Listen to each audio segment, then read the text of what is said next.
The largest and most infamous outbreaks of foodborne illness. More than 700 were sickened and 9 died from eating tainted peanut butter. The CDC traced the product to the Lynchburg-based Peanut Corporation of America. Yeah, and until now, we really haven't heard the stories behind those numbers. But for the next few days, Shelley Basinger is taking a much closer look at the recall and its aftermath. Shelley, about a dozen of those victims were here in Virginia. And Len, most of them ate the same thing, a pack of crackers just like this, a snack they never dreamed would cause a visit to the hospital. It was December 2008 in Aylett, Virginia, just east of Richmond. A usually happy-go-lucky Ella Naren came down with a debilitating stomach bug. The then 4-year-old couldn't stay out of the bathroom. It was literally, as soon as she was done, she would have to sit back down. And then the blood came. That's when they went to the hospital. Little Ella was so dehydrated, doctors hooked her up to an IV and kept her there for a day. It was just heartbreaking to know that not only can I not do anything, but I had told her, okay, well, we're at the hospital now, they'll help you, and they couldn't do anything either to make it better. About an hour away from the Narens, a similar story from William Adams in Gloucester.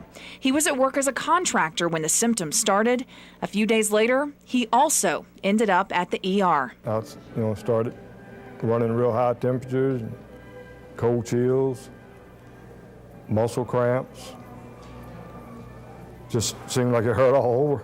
As he and Ella slowly recovered, the state health department confirmed salmonella poisoning from a pack of Austin peanut butter crackers was to blame. Unfortunately, I see this every day.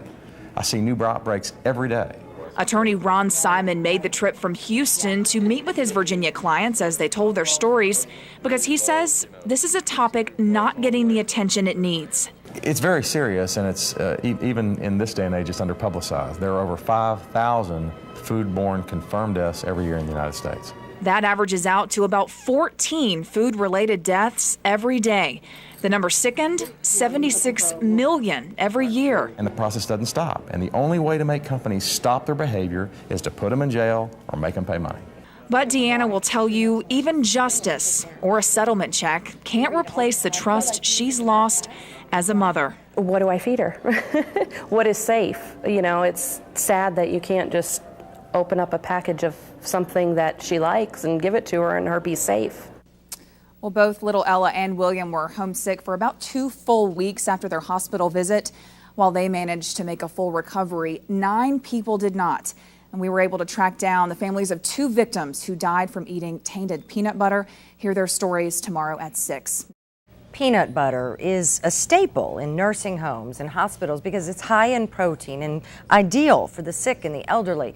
But for 9 people, a spoonful turned deadly a little more than a year ago. Tonight, we continue our in-depth look at the victims of the salmonella outbreak involving the Lynchburg-based Peanut Corporation of America. Shelley Basinger was able to track down 2 families here who lost loved ones. Shelley, it's been more than a year now. How are they holding up? Well, Len, what they're always going to live with is how their mothers died. Instead of passing away peacefully, these 2 women suffered. 72-year-old Shirley Almer of Perham, Minnesota, was celebrating a victory in December 2008. She'd fought off a brain tumor, was 24 hours away from leaving hospice.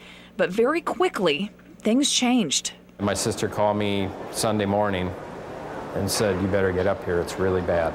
Jeff Almer rushed to the hospital, where he watched his mother take her last breath that very same day. You literally had to think about the memories you had. The woman who raised you, fed you, made sure you were warm at night. Doctors blamed pneumonia. The Almers laid their mother to rest. But soon after, Jeff started reading news stories about a woman who died from eating tainted peanut butter in northern Minnesota. The story sounded familiar, so he called the health department. And they said, "I'm sorry you have to hear this way, but yes, that was your mother that they're reporting on." So that's how we found out she had salmonella poisoning. Shirley was the first confirmed death. More than a month later, Nellie Napier in Ohio was the last. She just celebrated her 80th birthday. We had a very good time. She was full of life and holding her grandkids and her great-grandkids. A week later, her son Randy also got a call that his mother went from good health in the nursing home to very, very ill. She couldn't hold anything down. She couldn't stay out of the bathroom. She was passing blood. Randy says doctors revealed the culprit. Nellie had been sickened by the same salmonella strain that had killed 8 others. Soon there was nothing they could do. The Napier family watched her die slowly and painfully. All the morphine they were giving her did not take the pain away. She was unconscious, but you could see in her face her facial expressions of pain. Less than a month later, both men learned about the emails sent by PCA company president Stuart Parnell. The documents were revealed at a February 2009 congressional hearing. In them, Parnell ordered knowingly tainted products to be shipped. That's when Jeff and Randy's grief turned to anger. I just sat there stunned. I remember turning to one of the other victims that spoke and said, I came in here mad as hell, and I've reached a whole new level. I can't believe that somebody would send out this product knowingly. I honestly feel that he murdered my mother. Well, to date, no criminal charges have been filed against Stuart Parnell, but a federal investigation is underway. And since our first story aired last night, we've heard from members of the Parnell family. On the recommendation of their attorney, they can't discuss the matter right now, but they say the Parnell family has lost nearly everything in the past year. And I was able to get in touch with Stuart Parnell's attorney. He would not answer any questions, but he did agree to make a statement for the first time on camera.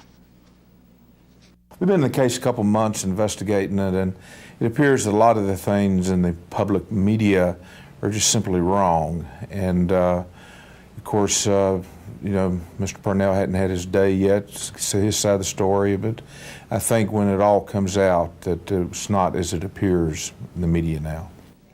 And tomorrow at 6, see how Jeff Ulmer and Randy Napier are trying to prevent future outbreaks. We follow them around Capitol Hill. Len, Noreen. Oh, we certainly wish them every bit of luck in that effort, because this is way too common, this sort of thing. It's a shocking statistic. Did you know that many food manufacturing and processing plants are only inspected by an FDA official every 10 years now? That's according to the Center for Infectious Disease Research and Policy. Yesterday, we brought you the stories of Jeff Ulmer and Randy Napier, 2 men whose mothers died from salmonella poisoning connected to the Peanut Corporation of America outbreak. Shelley Basinger has more now on what they are doing to try and make a difference here. Shelley? Well, Len, most food safety advocates believe the changes must start in Washington. So that's exactly where these 2 men are spending a lot of their time. Jeff Ulmer and Randy Napier are good friends that live 1,000 miles apart. The only place they meet face to face is on Capitol Hill. There's time being wasted every single day.